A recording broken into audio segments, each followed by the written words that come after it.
So welcome to the GBFA, Global BFA in Film Career and Alumni Talk.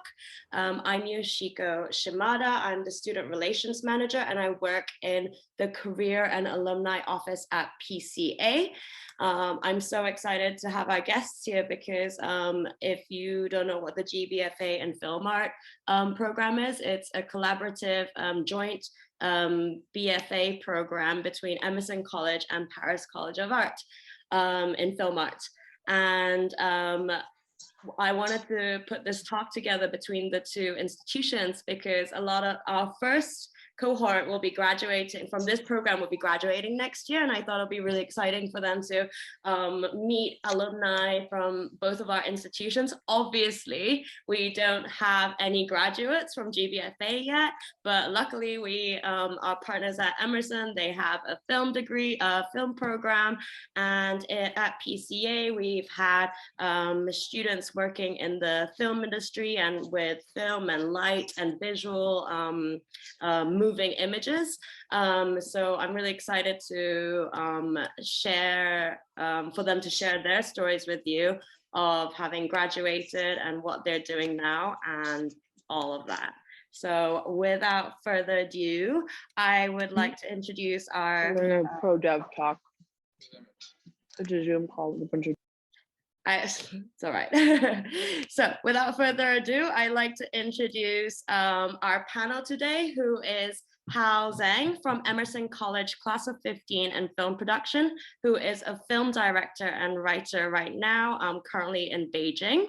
Jono Brandel, who graduated in an MFA in transdisciplinary new media from PCA, who is a graphic designer and computer programmer based in New York.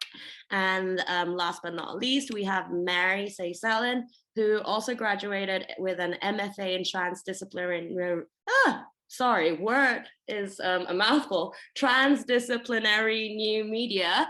And she is a set designer based in Paris.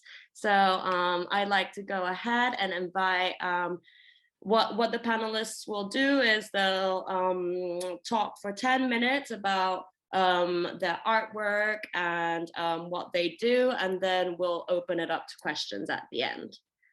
So Hal, would you like to start us off? Of course. Hi, hi everyone. Nice meeting you all. My name is Hao. I'm currently in Beijing.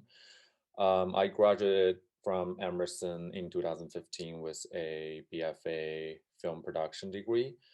And from the word film production, obviously that we learned all aspects of filmmaking at Emerson, from like cinematography parts to production design to the production side, logistical sides, and then to directing and visual storytelling.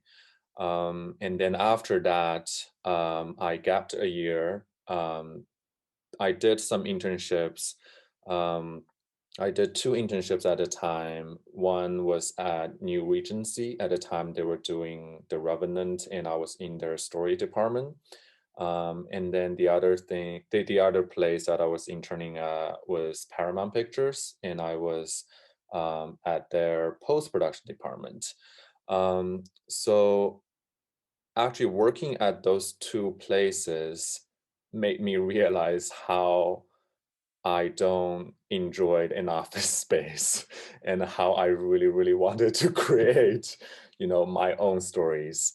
So that's why I went to another school for graduate program. I went to AFI for directing, and that's where I learned, storytelling and the craft of directing.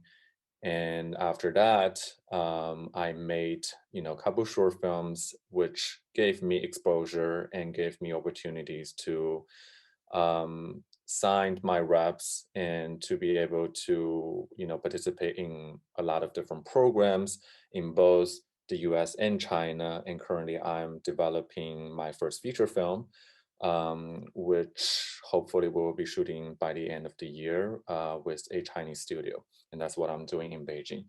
So a couple of things I really wanted to, I guess, share from my own experience was that um, I think like one thing when you're graduating that you always feel lost about is networking.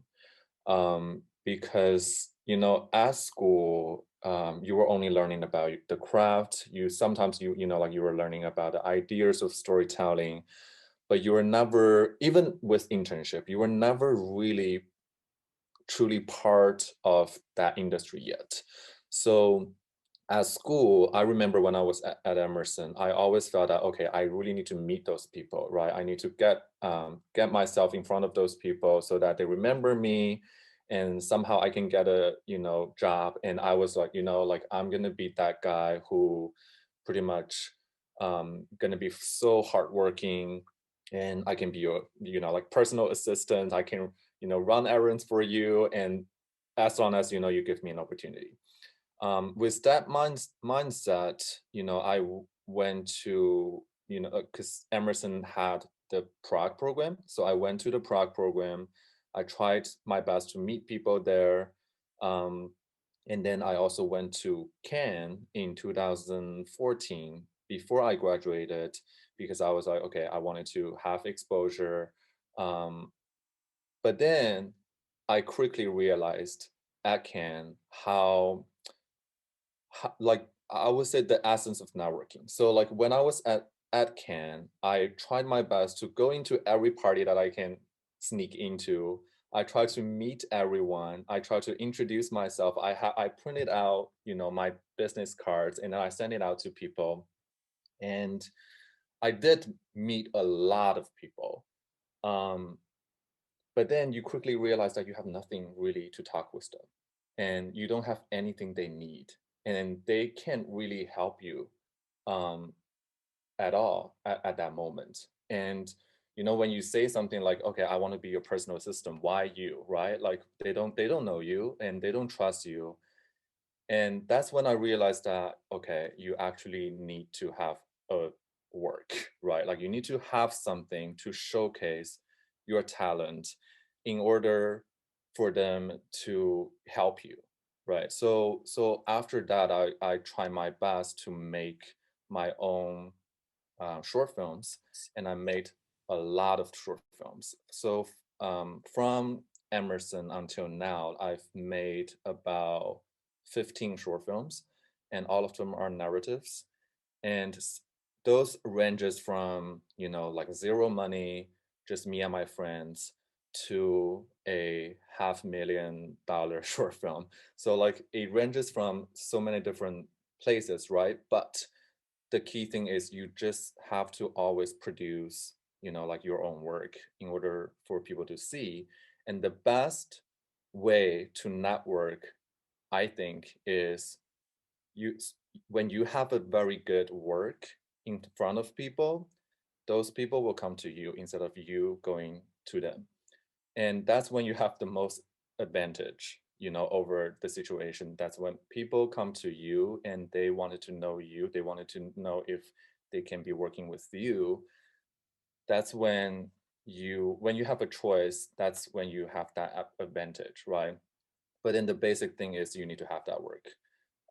And what I realized at Emerson was that at Emerson, I made about 5 shorts, and all of them were, from my perspective now, they were all visually exciting works. But they really lack emotion and story. And I remember I knew, and I realized that pretty early. I knew that somehow I don't understand why my work, I don't feel much about it, but I only feel, what I only see from my previous work was just like, okay, it looks exciting, it looks beautiful, but does it convey any emotion, or does it have any story? I'm not sure. And I didn't know what's the problem. And that's when I took a class at ELA, the Emerson LA program, with this professor. His name is Julian Higgins, and he has this class called Business of Directing. And in the class, he's mostly talking about, the business side of, you being a director. But what I learned in that class was that I thought I know how to make films, but actually I only know how to make visuals. I don't really know story. Um, and that's why I decided to, go to go to AFI to really craft my storytelling skills. And, story sounds like a very vague term, right? When you think of story, you will be like, okay, there's so many ways to tell a story. There's so many different styles. And how do you define what is a story, and how do you define if the story works or not? I felt that that's not really something that is teachable. But then after, I went into AFI, what I realized is that, there is a system of story which was developed from the ancient Greek, like the mysteries and those stories. So human beings have been developing the habits of, listening to this type of stories, the three-act structure, for example, right? Um, and then, so when you realize that, okay, so that is the craft, you you so you focus on, shaping that craft, and then you learned how to tell stories that actually convey emotion. That's the moment that you can start to unlearn those. That's the moment that you can start to be like, okay, now I can have my own style. Maybe I can challenge the habit of storytelling. But in order to do that, you need to know the craft first. So I felt from my own experience, first of all, I'm only a very young director. I'm still, making my first feature right now. But just based on my limited experience, what I felt is that there are steps that you will be learning. And the only way that you are learning those is that, like, you will have to put in the work. You will have to, like, don't you will have to be patient and really develop your own craft, and then think about networking, and then think about your style, and then think about, how to get your work be seen. But before that, I think you just need to, focus on your craft first. And the other part of my journey was I realized that, the filmmaking journey from a storyteller's perspective, you're always exploring yourself. The one question that I was always afraid to answer was, every time you walk to an office, especially a general meeting with a studio executive, they will always ask you, what type of story do you tell? What type of films do you make? That is a very hard question to answer, because I like a lot of different stories, right? I like sci-fi, I like war film, I like so many different things. But you also understand that, okay, they need to categorize you in order for them to understand you better. And I felt lost for a long time about how to answer that question, until I realized from my own storytelling that, okay, so I'm actually not limiting myself to genres, but I do have one theme that I'm focusing on. So every time I answer those questions, I will be, instead of trying to categorize myself into those genres, I will categorize myself with themes. For example, right now, one thing that I'm focusing on with pretty much all the projects that I'm currently working on is the search for identity. But that theme can be set in different worlds. It can be set in the sci-fi world, it can be set in a war film, it can be in, all different genres. And when you figure out that theme, that's when those executives and those people can understand you better. But one thing, though, is that that theme is constantly changing, because we're all human. We all experience things differently, and time and you know, so many incidents will change us. Maybe the search for identity is only the theme that I'm, you know, working on right now. It doesn't mean that I will be working on that my whole life, right? So this journey is always about exploring yourself. Sometimes it's very painful to explore that because, you know, ask yourself why you're making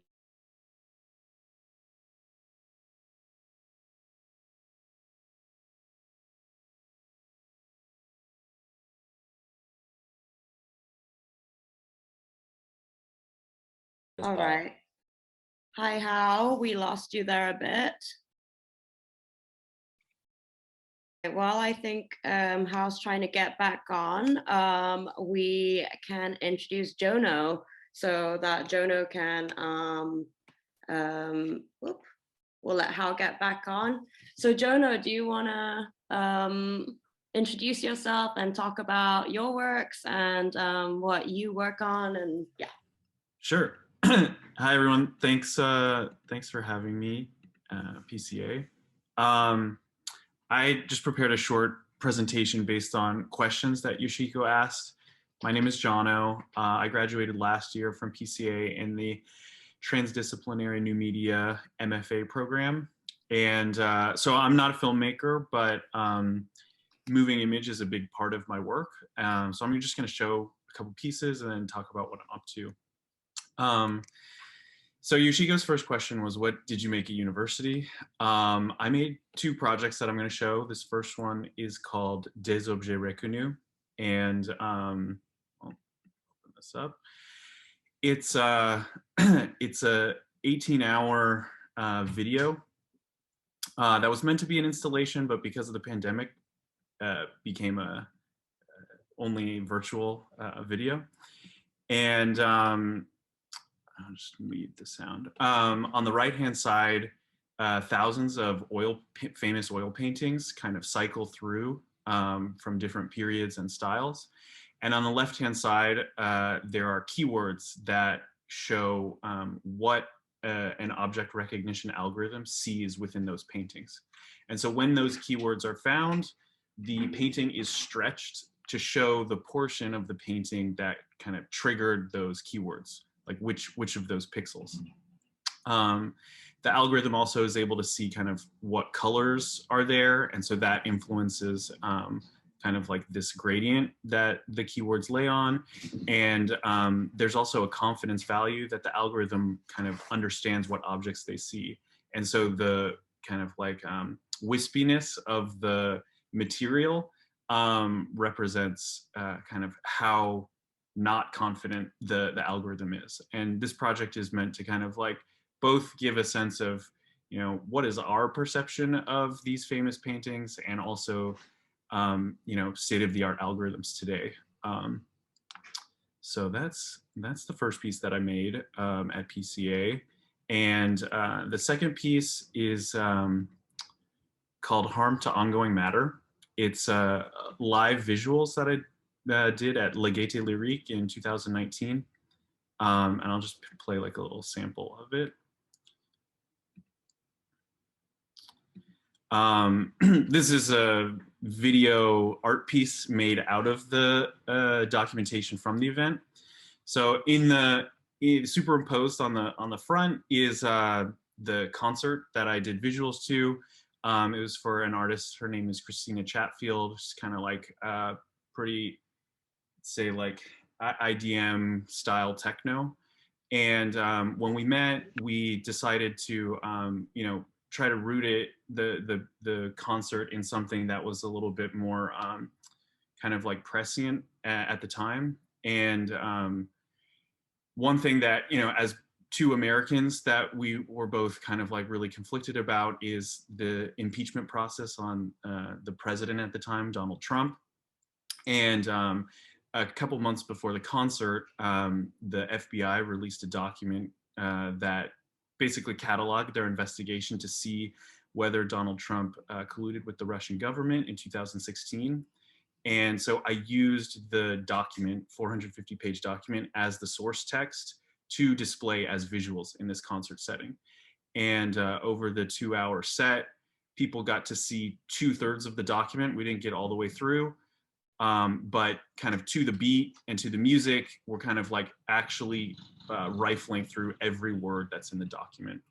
And it's called Harm to Ongoing Matter because this document is full of redactions, those big black splotches. And that's because, you know, there's a lot of activities, events, and people or agencies that are still kind of like in investigation with the FBI. And so not all the information can be shared. So this is kind of what the kind of work that I did at PCA. That was, you know, before the pandemic, and yeah, well, while I was living in Paris. One other question that Yoshiko asked was kind of what classes did you enjoy while you're there? I enjoyed all my classes, but kind of 4 really stood out for me. In transdisciplinary new media, there is the studio class, which is creativity and something else. Sometimes it's technology, sometimes it's collaboration, but each semester you have creativity and one other focus as your studio. And this is where I made the projects that I just showed. Intermediate research was a really big formative class for me because it helped me add kind of context and rigor to the ideas that I wanted to develop. The projects that I showed you are like really critical, both to either to the technology or to like societal kind of like events that are happening. And the research classes that I took, the thesis that I wrote really helped kind of frame my own kind of like skills and practice in the context of, you know, what is happening in the fine art world. I also really love French. I learned a lot of French. I'm still pretty bad at it, but it made such a big difference to learn the language as a way to also learn culture in France. And then last is a storytelling class by Alexis Nicky. It was an elective, and it's not about storytelling in the sense that Hao described. It's more about how do you describe your own story, and how do you tell a story that's still in progress. Like, I'm a student, I'm, you know, developing these ideas and they're not done, and that's okay. I think that was a really powerful class for me. So what am I making now? Unfortunately, I can't really show the projects that I'm making, but I am a member of New Inc., which is the new museum. It's a contemporary art museum in the Bowery in New York City. It's their incubator. So this kind of decrepit building next to the nice museum is the department I'm in. And it's a year-long program for art, design, and technology projects and initiatives. And my focus for this past year has been to work with or partner with museums to develop, you know, some kind of project or idea. And what I can share right now is that I received a grant from a major museum to develop a website that allows you to kind of browse the museum's collections through writing. And so the idea is that you'll be able to kind of go to this website, use it like Google Docs or Microsoft Word, and kind of as you're writing, the application will respond with kind of images from the collection that it finds relevant to, you know, what you're writing about. The last question that Yoshiko asked is where and how do you showcase your work? You know, as somebody who's a graphic designer and a computer programmer, websites are like super important in your portfolio. So the projects that I just showed you, they're literally just like my website. I have a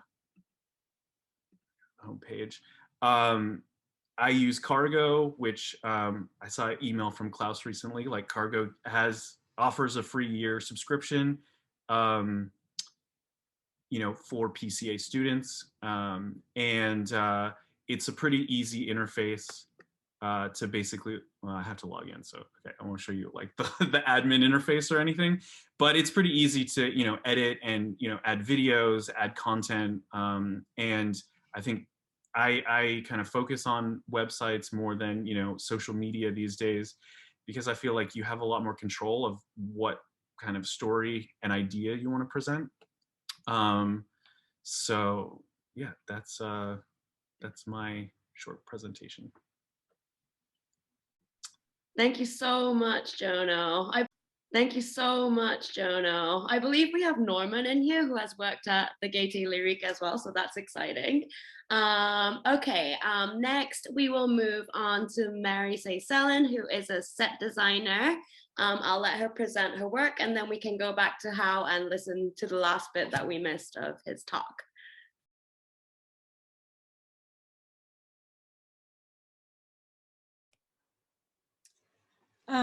Hi everybody, I'm Mary. I went to PCA, I graduated in May of 2018.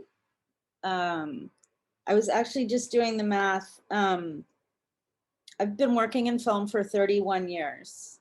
I went back to PCA because I feel like I needed to find my source of creativity again. I'd worked for people for so long and had kind of lost my way. My undergraduate degree was printmaking, and I was very lucky. I called a friend who said, I didn't like what I was doing. I called a friend and she said, they're making a movie, and I knew how to do drafting. And I called in Dallas, Texas, took my portfolio over, and they hired me. And that was in 1990, and the movie was JFK by Oliver Stone. That was my first film. I was very lucky. I started off in art department and have always loved it. I'm super visual. It's how I process the world. And I've been blessed to have found it so early, because I didn't know drawing sets for movies was even a thing. So let me come back to, I went back to school because I needed to hit the refresh button. I needed to find my source of creativity again. And I fell in love again with installation art and with virtual reality. But what I ultimately learned, other than there's so much new cool technology out there, like interactive installations, and I found myself really loving portraiture, and I used that in VR. But I realized that creating spaces, which is what I was doing in film, is what I love doing. So it affirmed that I was on the right path, but it also, the process of writing a thesis and it being academically oriented was so precious to me. It gave me a way to explain myself, that I learned how to express myself and say what I wanted to see, say what my thoughts were in a way that had some gravitas, like I could speak with authority. And that was something I didn't have before. Since I've graduated, oh, actually, just to give you an idea of the projects I've worked on, my first show was JFK. I did Dunkirk, Kill Bill, Buffy the Vampire Slayer, Girl Interrupted, Down with Love. The Last Duel is coming out in October. That's the newest Ridley Scott. I'm currently working on a TV show that's very popular, but we had to sign confidentiality agreements, so I can't talk about it. But I've just really been lucky. Like, I've been at the right place at the right time. So leaving PCA and already having a background in all these movies, I just felt like I'd found solid ground, and I could express myself in a way that I couldn't before. And I just felt like it opened up new pathways in my head. So I'm really grateful for it. As far as how do you get work in film, everything that Hao and Jono, well, Jono actually didn't talk about that, but the way that Hao talked about it was that you just have to show up and know who you are. And you have to be willing to take no for an answer and not have it affect who you are. Just because somebody else says no to you has nothing to do with you and everything to do with them. So you just keep moving forward. I actually would send letters and emails and phone calls to people that I thought were amazing. And I was willing to kind of fangirl myself in front of people that I thought were great. It may or may not have gotten me work at the time, but I feel like you plant those seeds and they blossom later, and you never know where they're gonna blossom. The person that I'm working for now is, I'm the art director on this show, and the person that I wanted to work for years, she's done all of Woody Allen's films that she shot in Paris. You know, she's so freaking talented, and I'm working for her, and I met her 5 years ago. So you just never know. But I think my work doesn't come from, it comes from making phone calls and staying in touch with people. The squeaky wheel actually is the one that gets heard. If you're just chilled about it, you have to be willing to be a slightly irritating, but not too irritating. And again, don't take the no's personally. It has nothing to do with you. Let's see. So as far as my portfolio goes, haven't updated it in a long time. But it's important that it's beautiful and it reflects your aesthetic.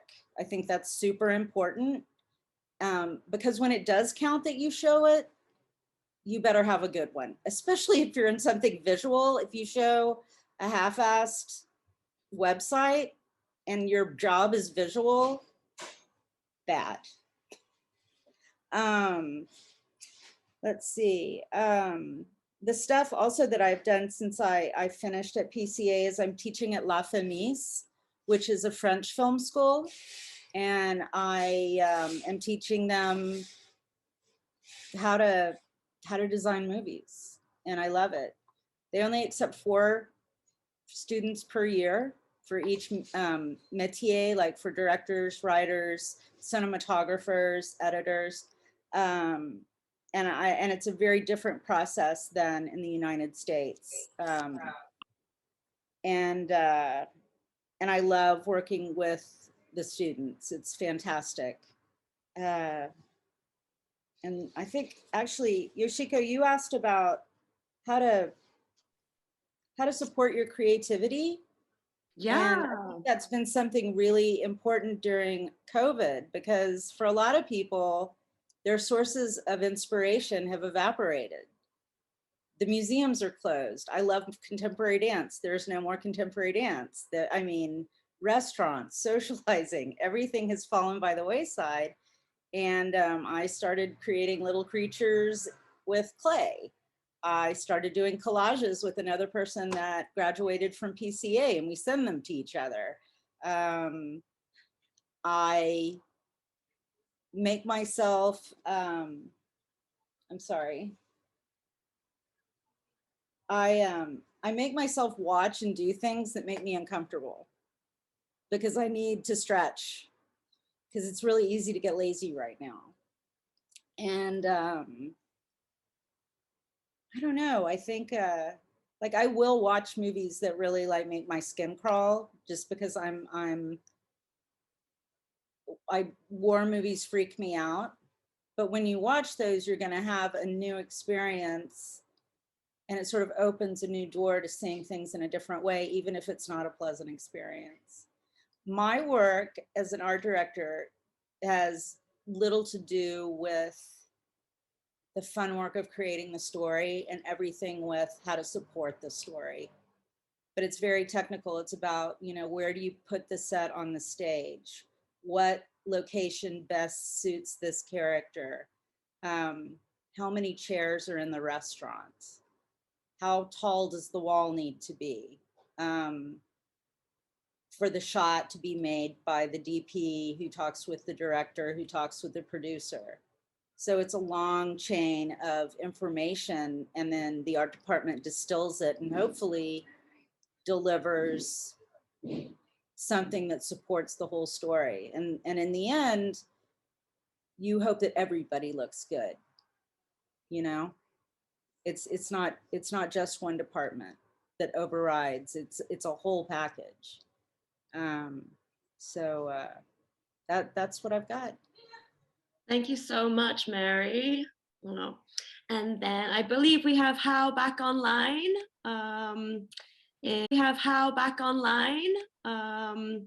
If Hao wants to continue. Yeah. So I think we lost you where you were talking about how for you it was important to have a theme and how you can translate that into any style of film. Yeah, I guess my point with that part is just that you really need to know yourself, because that is kind of like the religion, at least for me, that's like the religion of filmmaking, because filmmaking is really, really difficult. It's going to be a very difficult career. It's going to be a very difficult journey. Literally every film set that I was on, something went wrong. And you need to have a very big heart, and you need like, what is, you know, like helping you or supporting you to keep going. You need to find that. And that's what I mean, like, because usually when you like, you know, when you know the answer, or at least the answer for now, like why deeply in your heart that you really wanted to make films, that is something that is almost like a religion that will be supporting you. And I guess the other thing is, from a director's perspective, you just need to find all kinds of opportunities to direct.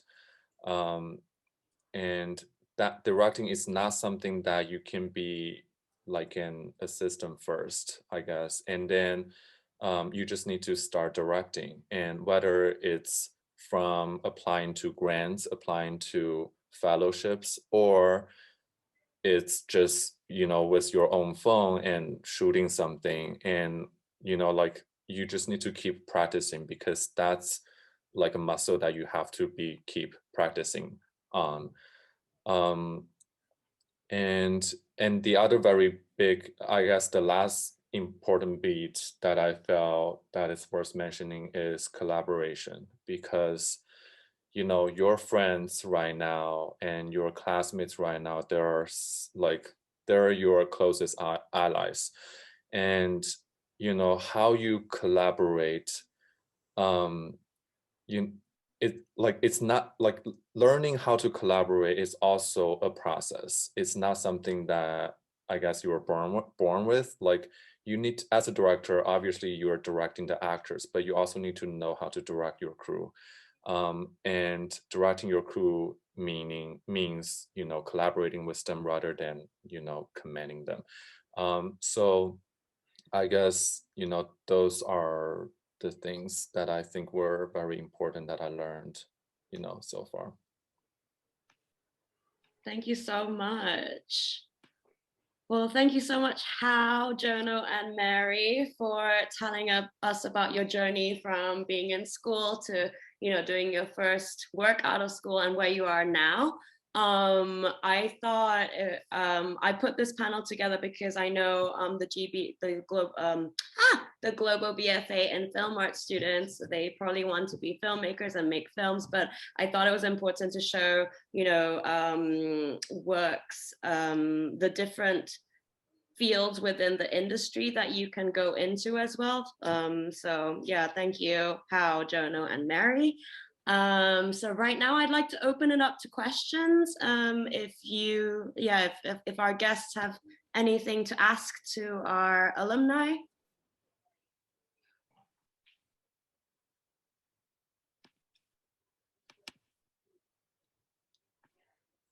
No? Well, yeah, Mary, I had a question for you about working in production design. I'm Isaac, by the way. I'm a Hey, BFA Isaac. in Paris.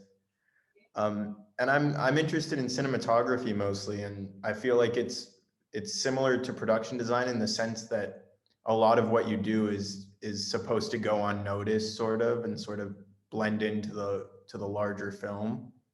So I'm wondering what kind of advice you have on sort of like supporting someone else's project, but still having your own style and finding your own ways to insert creativity? Sure. You know, I do think that you ultimately find your visual language at some point. DPs are incredibly powerful, as are editors, you know, as are, I mean, look at Wes Anderson, like incredible, but Baz Luhrmann, crazy, he does everything. I think that it used to be that art directors, when the studio system was put together, there were no production designers. Production designer is a title that's recent, had equal power with the director of photography. Those two, because you're dealing with light and color, they really have to support one another, and it's important for those two to communicate well. I would say I'd say in the last maybe 25 years, directors of photography seem to have more power than production designers. There's the rare bird who's a production designer who has tons of power. They're obviously like the big guys who do all the huge films, and you know, but they tend to work with the same people. And what happens is that you find somebody that works the same way you do, that has the same language, that you click with. And that's when, you know, amazing things happen. On the Ridley Scott film, the production designer, the DP, and the director had, I don't even know how many shows they'd done together. And they had this incredible shorthand. And that's when I was talking about the collaboration, like, you know, when you get that, it's magic. But I would say right now, DPs are more powerful than production designers on the whole. Why do you think that is? Or why do you think it changed anyway? I'm not actually sure why it changed, because our world is so visual, you know, with the advent of social media, like you really depend on that. Maybe they have a stronger union. Maybe they're better at making deals and their union covers them better. I don't know. It's a really strong union. It could be because the equipment has just gotten so freaking great. And there's also this sort of blending that's happening. Like if you look at The Mandalorian, and they're using these incredible LED screens, and it's changing in real time. I mean, it's mind blowing. And I think there you're gonna find more equity between those two positions. Did I just ramble all over the place and make no sense? No, that makes sense. Does that frighten you at all, the LED screens? No, I'm like, I think it's incredible, and I say bring it on. I hope that I get the chance to do that. They have a whole group of people that control the visuals, and they call them the brain, and they're all in a row changing things in real time so that the shot and the LED screen are in sync. That's sexy. I'm sorry. I love that.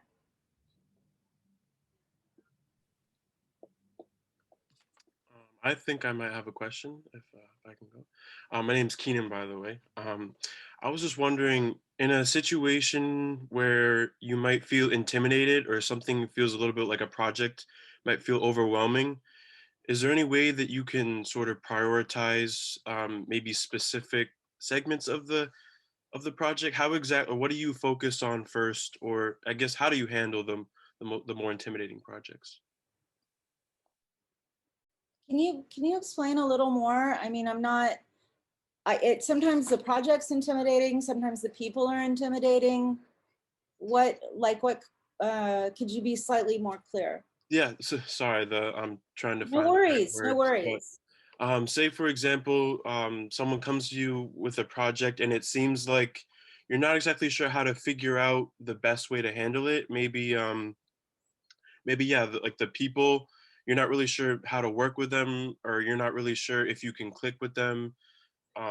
There seems like you have a lot of responsibilities, and maybe, yeah, just how exactly do you go about when projects are, seem almost maybe like something unfamiliar, like you're not really sure how to handle it?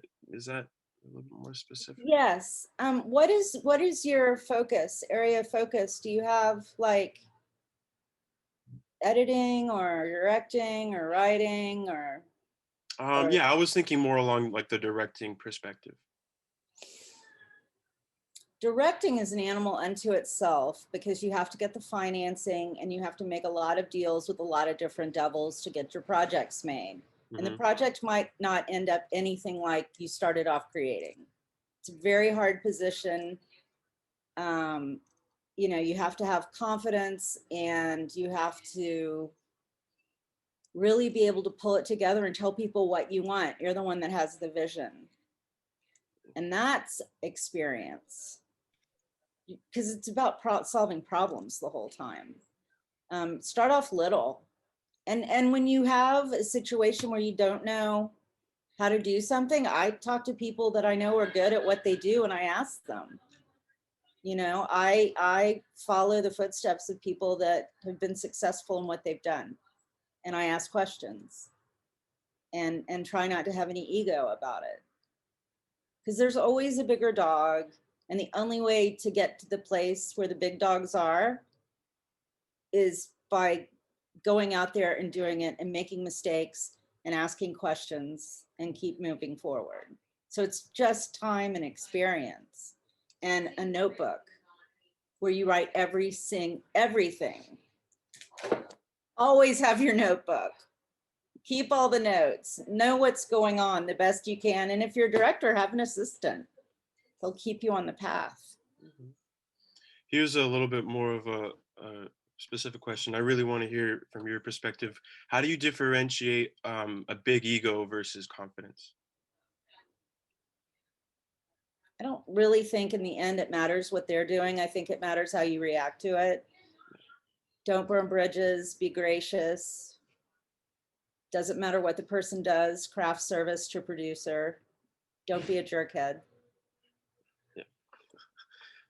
Awesome, thank you.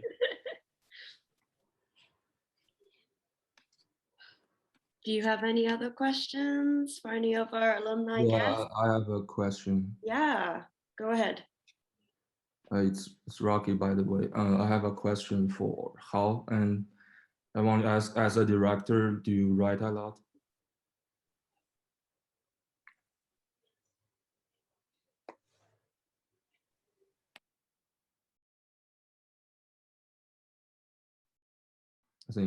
I think we lost him again there. I wanted to go back to what Keenan was talking about maybe you were asking more about how to deal with the different personalities that you might work with in a big team and how to navigate that. Jono, do you have some suggestions for that? I know you worked on a big project with Gaieté Lyrique, which is a huge cultural center for, lighting, technology, arts. How did you manage working with different personalities there? Yeah, that's a good question. I mean, I think I kind of tend to align with Mary's thoughts of just like the world seems big, but it's actually pretty small. And so you want to be putting your best foot forward at all times. And so at any point or stage in a project, you kind of have these opportunities to make a decision of, there's a fork in the road. Is this what's best for the project? Or is that kind of inconsequential to, the end product, so to speak? But it has, a lot of kind of like bureaucratic or political kind of like relationship impact. And you find these like a lot in projects. I didn't talk about this at all before, but I worked at a big company. I worked at Google for 5 years, and I was on a big marketing team. And so it's not exactly like, you know, a production company or making a movie, but there is the same hierarchy. You know, there's one person who's ultimately responsible for what goes out the door. And I think in terms of collaboration in these kind of commercial environments, what's really important is, you know, if your kind of agency as, you know, somebody who's a team member, if you're not the director, is, you know, to align with the kind of project brief or goal. Like if that's what you're signing on for, you speak to that as authentically as possible. You know, you ask questions around that, you try to add impact in that way to raise that idea to the fullest. And most of those ideas, you know, won't see the light of day, which is like, I think the hardest and most heartbreaking part of the creative process in the world we live in. But I think people see that kind of, you know, quality, whether it's in your actual portfolio work or not. And I think for me, like I freelance now, and it's pretty much how I get all my jobs is, you know, from previous work experience, from my classes that I took. You know, people see how you work together with other people, how you potentially lead or take responsibility, and they see that and they're like, oh yeah, you know, this person would be great for this opportunity. And so you're just kind of putting yourself out there. And I think I will add just like the last thing, you know, for your portfolio, I think when I was out of school, I put just as much work as possible out there. And I think it helped me get, you know, the career that I had, which I feel very fortunate of. But if I were to do it again, I think I would be more selective. Your portfolio is about the work that you want to do. It's not showing you everything that you've done or all of the experiences that you have, because in the working world, if you show you can do something, somebody will see that and be like, oh, you can do this, like let's give you more of that work.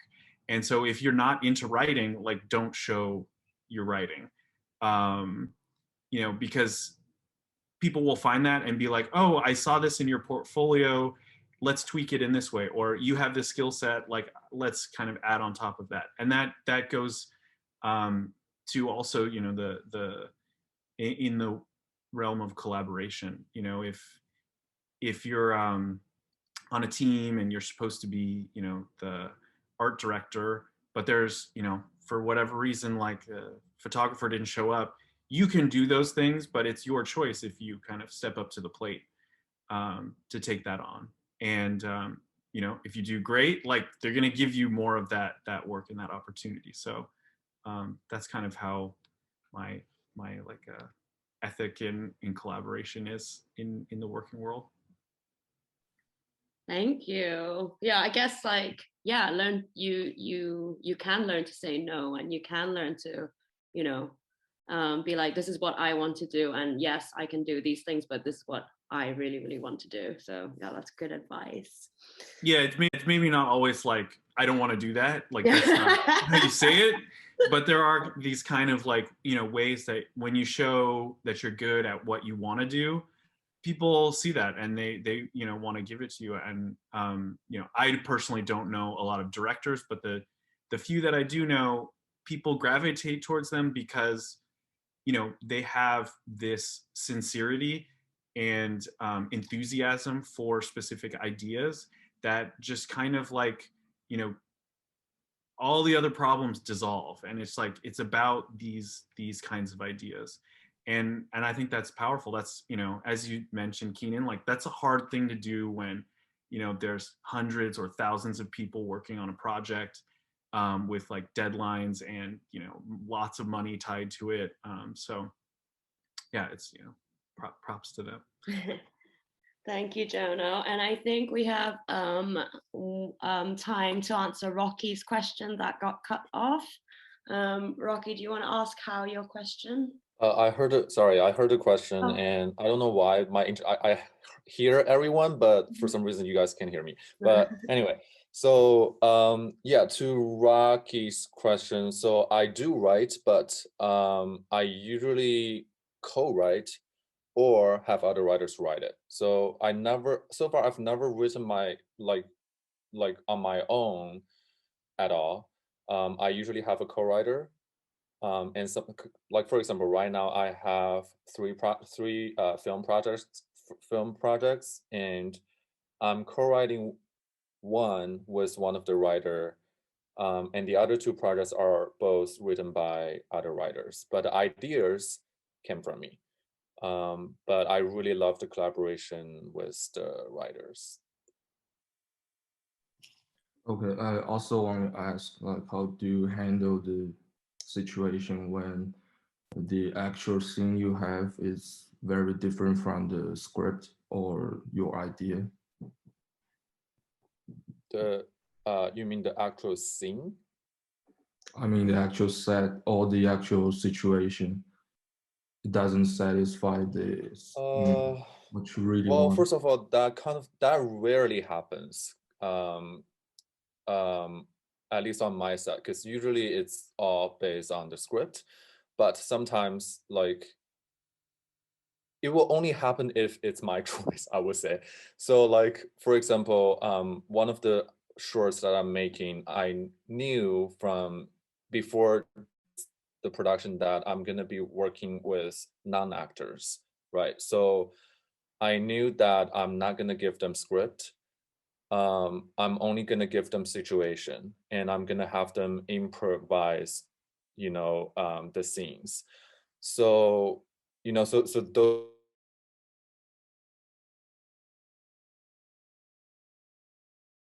We've lost Hao again. Let's see if he can come back on. I know he said he can hear us, but we can't seem to hear him. I had a quick question for Jono. It might be a little bit, well, when you say your portfolio, is that your website or is that some other?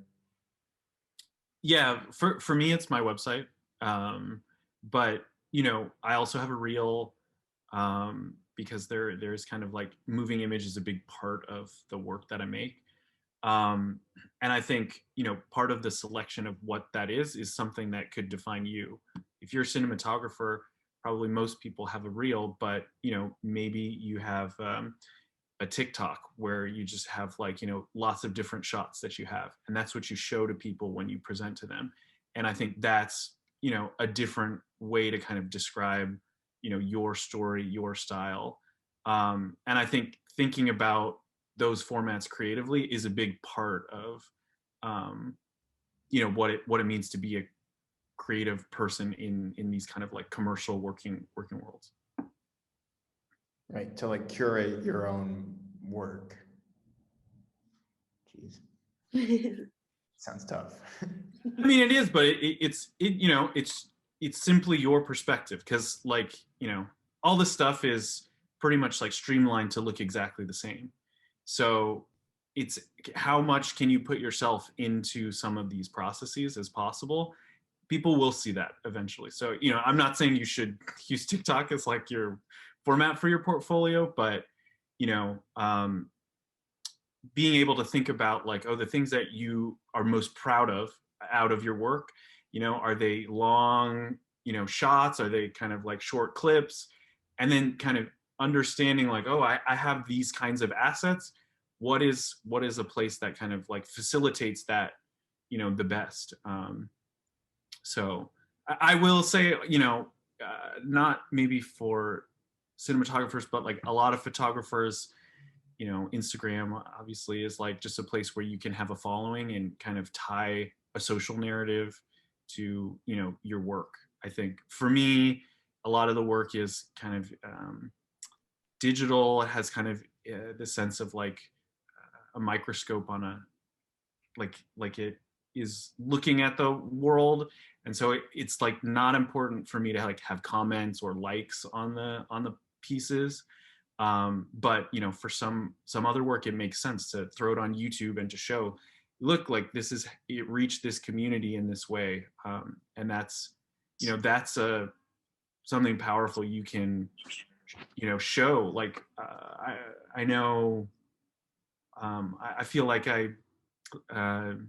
read, Lena Dunham, her like thesis piece she like put on YouTube, and I mean her parents are already kind of like well connected, but like executives at HBO saw that, and that was kind of like the tie-in of how she was able to barter her girls show on HBO. So I think how do you put yourself out there to be as kind of yourself as much as possible? Like people will see that when you show it. Right. Well, thank you. I just had a quick question for like everyone, like for all the presenters here. A little directed at Hal though. It's about internships. I was just wondering, because I heard earlier that Hal mentioned that he was doing 2 internships at a time.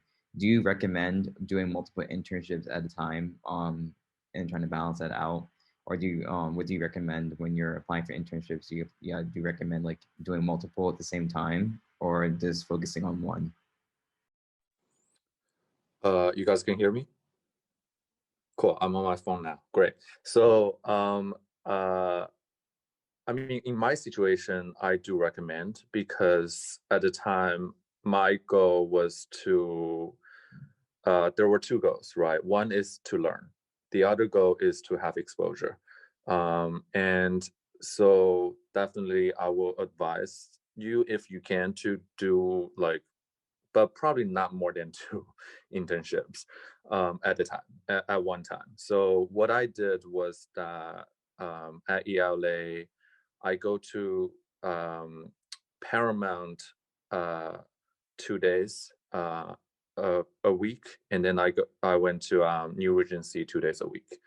And I actually put extra work for New Regency in the weekend. I read their scripts and wrote the coverages for them, and I do think those things will pay off. Like, because at Paramount, what I realized that if you're working in a big studio, you're not really working on creative things. For example, at Paramount, I was the only intern there that has something to do with, I guess, creativity, even though it's actually not that close at all. I was at post-production, right? So sometimes I will meet the editors. I will be chatting with them, but most of the time, I'm only like, transferring hard drives and, driving the golf cart.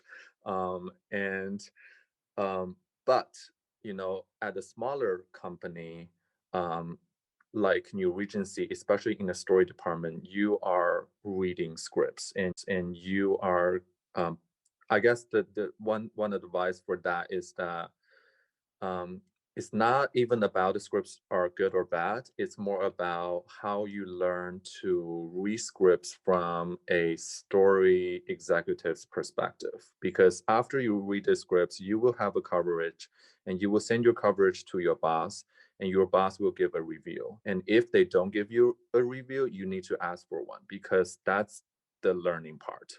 Because you need to, you want to learn how they see this script differently than you. And that, I guess, from a director or a writer's perspective, is what you can learn.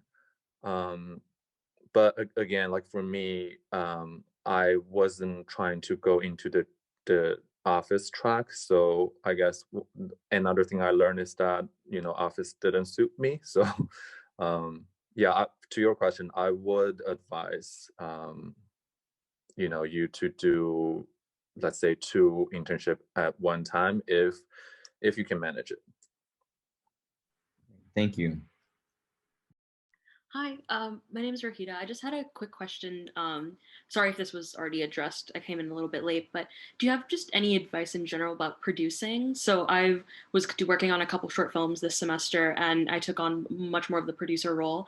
But I know, like, in film school, it's very common to just hear like, I want to direct, or I want to do this or this or this. But yeah, in terms of producing, like, is there anything that you guys would advise?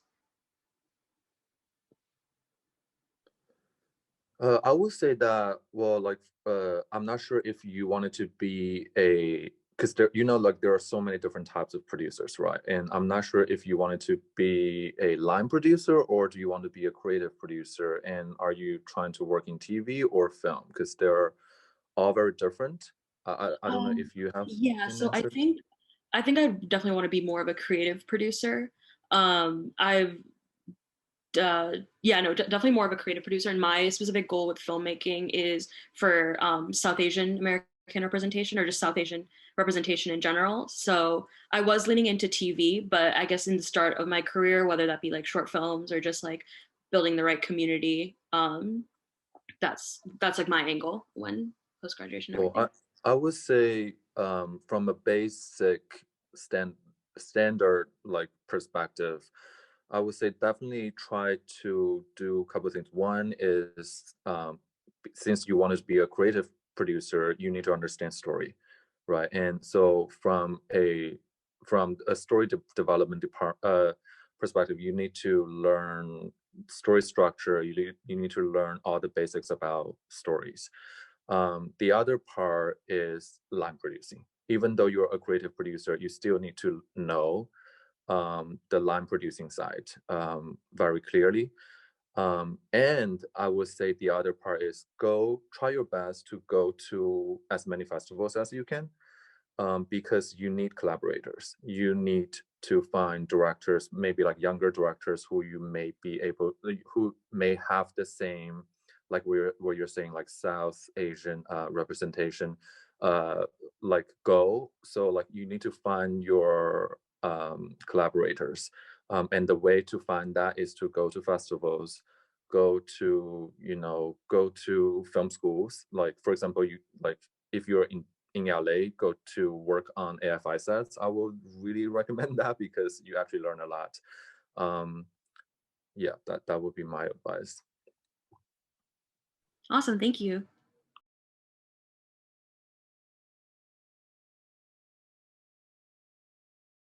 I had a question for Hao. What's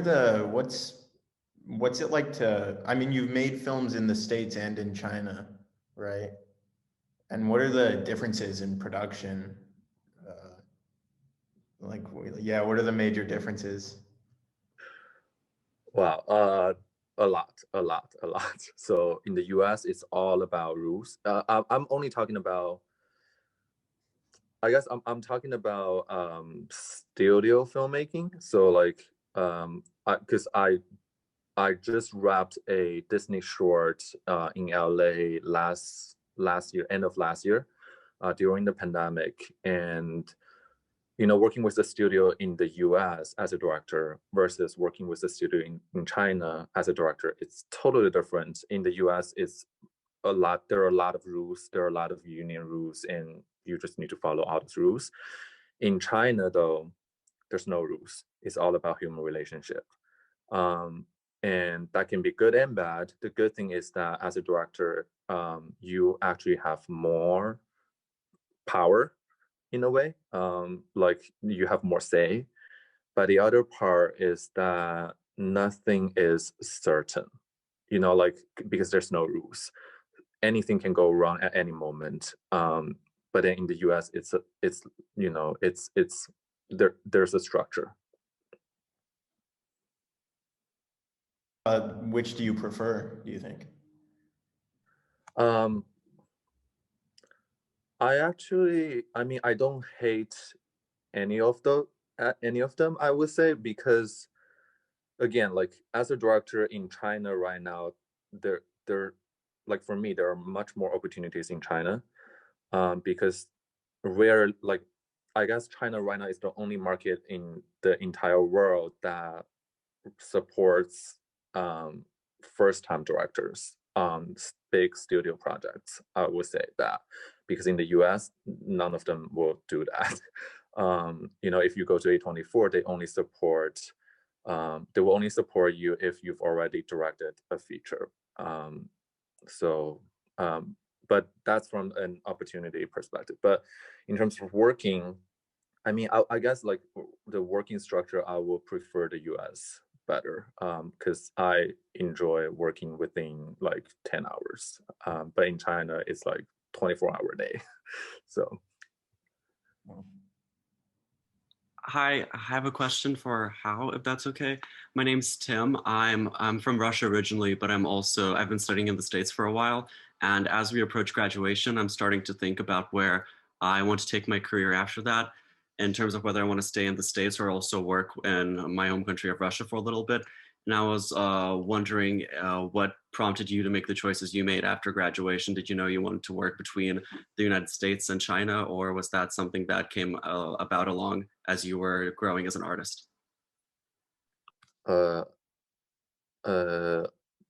me, I think I always wanted to work in both markets, because again, like my story right now is about searching for identity, and I would say, you know, the basic, that's kind of like the basic question of the American society. Like it's an immigrant, you know, society, and everyone is looking for identity. So definitely I wanted to keep making those stories in the US, but then in China, since I was from China and I do have a lot of stories that were set in China, so I still wanted to keep my connection with China. So yeah, so I'm trying to do both. Thank you.